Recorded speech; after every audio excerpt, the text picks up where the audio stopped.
Hello traders, start करते हैं हमारा आज का टॉपिक।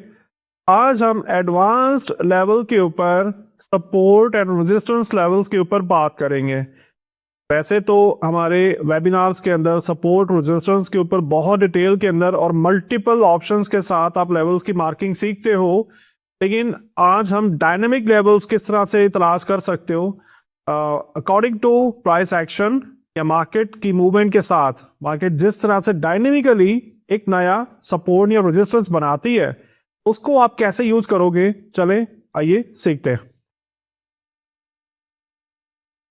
अच्छा, इसका कॉन्सेप्ट ये है कि मार्केट को बैकग्राउंड के अंदर फॉलिंग कैंडल्स बनानी चाहिए, बैकग्राउंड में मार्केट गिरती हुई नजर आनी चाहिए, और अगर गिरती हुई मल्टीपल कैंडल्स के बाद अगर हमें एक ही कैंडल अग्रेसिवली बुलिश कैंडल नजर आ जाए जिसके अंदर गैप मौजूद हो तो और भी अच्छा है।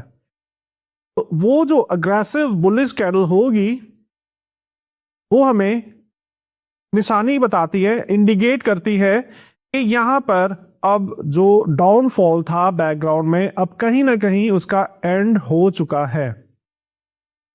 उसके बाद हमने उस अग्रेसिव बुलिश बार के गैप के अंदर से मार्केट को प्राइस एक्शन बनाने देना है अभी, यानी कि फर्दर नेक्स्ट 4-5 कैंडल्स का आप वेट करोगे तो आपको एक पुल बैक नजर आएगा।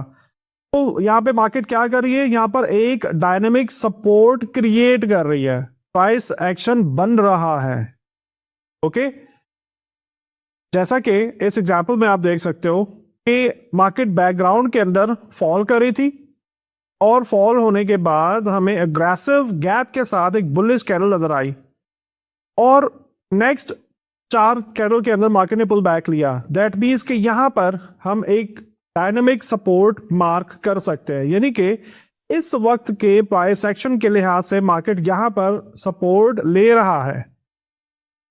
सो नेक्स्ट पुल बैक के ऊपर हमें इसी सपोर्ट के ऊपर मार्केट डिप करती हुई नजर आई, जो हमारे लिए बाइंग अपॉर्चुनिटी थी। उसके बाद अगेन 2 अपॉर्चुनिटीज इसी डायनामिक सपोर्ट के ऊपर मार्केट ने दी, जहां से हम अगेन बाय कर सकते थे। तो ये वो हिडन लेवल्स होते हैं जो price action during the trade, during the day या ड्यूरिंग द सेशन हमें डायनामिकली सपोर्ट रेजिस्टेंस शो कर रहा होता है। तो इस लॉजिक के साथ अगर आप सपोर्ट रेजिस्टेंस को तलाश करते हो तो बेहतरीन ट्रेड की जा सकती है। दूसरी एग्जांपल के अंदर हम देखें,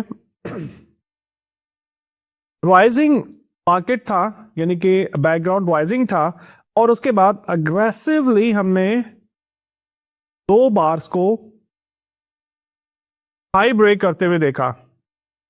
पहला वाला जो red arrow aggressive bullish bar with gap मैंने मार्क किया हुआ ना, सर्कल से पहले वाला जो रेड एरो आपको नजर आ रहा है, इसकी बात कर रहा हूं। तो यहां पे हम देख रहे हैं कि बैकग्राउंड क्वालिफाइंग था। अब देखिए ना, मैंने बात की थी बेयरिश बैकग्राउंड की, यानी कि जब आप बुलिश जा रहे हो तो बेयरिश बैकग्राउंड होना चाहिए, आइडियली तो वही। लेकिन यहां पे क्या हो रहा है, मार्केट ऑलरेडी बुलिश है और कोई न्यूज आई है, कोई एग्रेसिव कोई कैंडल यहां पे बनती हुई नजर आ रही है जिसने पिछले तमाम हाइज को ब्रेक कर दिया हुआ है। दैट मींस कि यहां पर अब हम बुलिश है और मार्केट यहां पे कोई डायनामिक लेवल क्रिएट करेगा। सो मार्केट को गिरने दें। पहले सर्कल के अंदर हमने देखा कि मार्केट एक सपोर्ट, अभी तक हम ट्रेड नहीं कर रहे, ठीक है, मैं पहले सर्कल की बात कर रहा हूं जिसमें हम देख रहे हैं कि मार्केट में एक सपोर्ट क्रिएट किया है। सो मार्केट में पुल बैक लिया और दोबारा से यहां पर पुल बैक दिया इसी नीचे वाली डायनामिक सपोर्ट के ऊपर, तो यहां से हम ट्रेड कर सकते थे। ठीक हो गया। अच्छा, इन दोनों एरियाज के दरमियान में मैंने एक एरो मार्क किया है जहां पे फेल्ड अग्रेसिव बुलिश बार विदाउट गैप मैंने लिखा है। अब देखें तो जो पहले वाला सर्कल है, इस सर्कल के बाद मार्केट में राइज आया, अगेन अग्रेसिव बुलिश कैंडल यहां पे नजर आ रही है, लेकिन इस कैंडल के अंदर गैप नहीं था।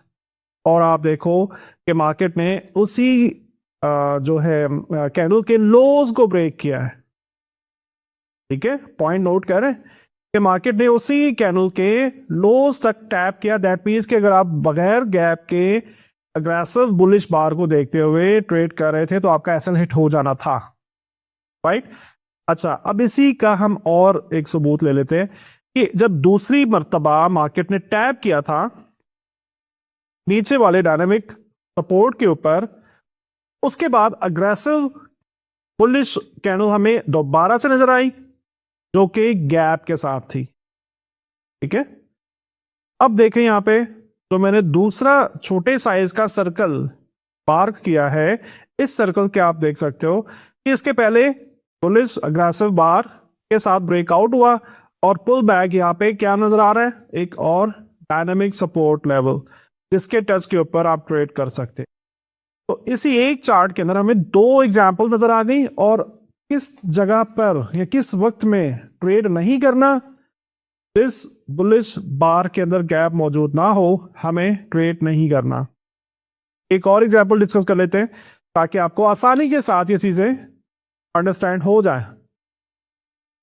तो यहां पे थर्ड एग्जाम्पल है और थर्ड एग्जाम्पल के अंदर हम देख रहे हैं कि एयरिश बैकग्राउंड है। ठीक है, मार्केट गिरती हुई नजर आ रही है और बेरिश बैकग्राउंड के बाद मार्केट में अग्रेसिवली एक शार्प बुलिश बार नजर आ रही है, जिस बुलिश बार ने पिछली कई कैंडल्स के हाई को ब्रेक किया और क्लोज भी उसके ऊपर दिया। दैट मीन्स के यहां पर हमें एक डायनामिक लेवल देखने को मिल सकता है। तो ये रेड लाइन जो मैंने प्लॉट की अगर आप देखो तो उसके पीछे एक आपको अपर विक का साइज नजर आ रहा है, यानी कि कैंडल बेरिश कैंडल जिसकी अपर विक का साइज बहुत बड़ा था। तो इसके रेफरेंस के साथ हमने ये रेड लाइन डायनामिक सपोर्ट को प्लॉट किया और इन तीनों सर्कल्स के अंदर ट्रेड्स हमारा ट्रेड कर रही थी, करेक्ट।